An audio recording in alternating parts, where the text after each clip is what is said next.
looking at the stats on the site for Misfits, they are 4-1 on cargo, so 25% win rate with 18 rounds played, 6 rounds won. Okay. So an opportunity then.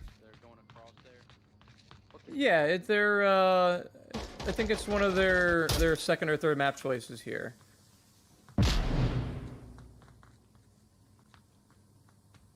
No, 4-1's a 75% win rate. Sorry, they played 4 times, they won. Okay. Makes more sense. Bush is coming in here from the Misfits, though. Smokes are out, and good coverage, good comms I'm hearing from the Misfits, identifying clear positions. They've already got 1 kill out the gate. I think that was from a nade. Kid K here catches out the rotation from Mac Tree Man, trying to get into the yellow building. A nice kill there. And right now, even that death, Misfits is really online. They're all at the midway point on the map. Very well coordinated here, covering a few different angles, which is a good sign for them on cargo here. You know you want it, don't Ooh, Kid K with a little trash talk catches Panda out on the corner, trying to bait them out. Whether that's what they did or not, it does find the kill. And oh, it's still 3 up and through the center. They're still pretty close to objective, still danger close, dare I say. But there's another big pickup from Kid K. They're really excelling here in defense. This could be the first round for VR Militia on the board, as there's only 1 left for the Misfits. Yeah, and they're holding a couple of critical angles here, covering this uplinks approach. Viperion is holding a really late but critical angle, and that does give them a good advantage of, like, hey, Pogramy's got to get up and through this area no matter what. This is a great angle to be holding for them. Res still. Viper goes down, a big kill. They do take damage, though, and here's the question. Can they get the res in time? Because Kid K is coming in for the flank, and they catch them out in the open. Panda didn't get picked up. I don't even know if they knew Panda was resable, because, again, I didn't hear any calls from Panda. I didn't hear any communication that, hey, I need a res. And it's only until after that teammate dies in front of them that I hear them go, oh, shoot.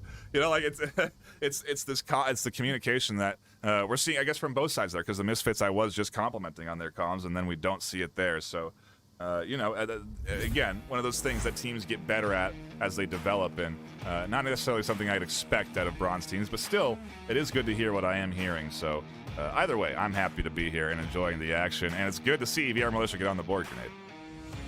Yeah, I was listening to VR Militia a little bit more there, and I think it was Kevin who was actually calling out where exactly the last 1 or 2 were. With cargo being such a small map, you really can use your voice without having to use the radio, and that can lend to a good advantage because you don't take your hands off the gun. All you gotta do is call it out relatively loud, and you're half the team, if not a quarter of the team, because of your proximity of where you are around everybody else in the containers. It really gives you a bit of a boost as to where things are and coordinate your efforts of directionality. Yeah, it's, again, vital to success in a game like this, in the military simulator that is Onward. And so, something that we do just sort of end up paying attention to.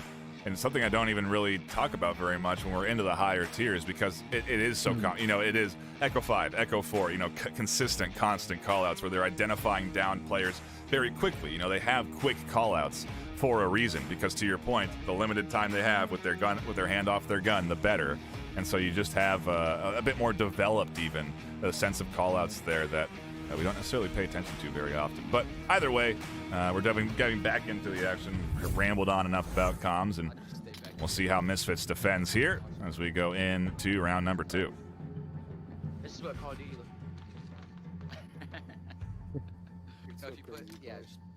Mwake with a little bit of humor with his pistol there. Robbie with a good smoke for covering at least the first part of the map here. I don't think it went exactly where he wanted. I think he went a little bit farther out. I think they wanted it up at the gap where it's not now, and Robbie's just going to push in. Gold Baggers here. Militia is charging forward. They're looking for a 2-0 lead. A flash, unfortunately, comes in and blinds Bagger. flash it. Kid K also, I think, blind as Kevin does push up. More utility coming in. More flashes getting called for, at least, as Kevin flies in through the center and catches a big double. Opens up the entry here. Tablets out. Poggerman doesn't see it. They're not checking. They're not aware. This could be a cap for VR Militia. They could push this thing up 3-0, but Poggerman turns just in time. Shuts down the cap. Viper's here. Kills everywhere. Kid K's behind Big Mac Tree, and they find the kill. We're into a 1v2. Viperion coming out with a tablet again. No is also in the back there, but not really giving us much support except for a few extra rounds of distraction. Big Mac lets it go underneath his nose.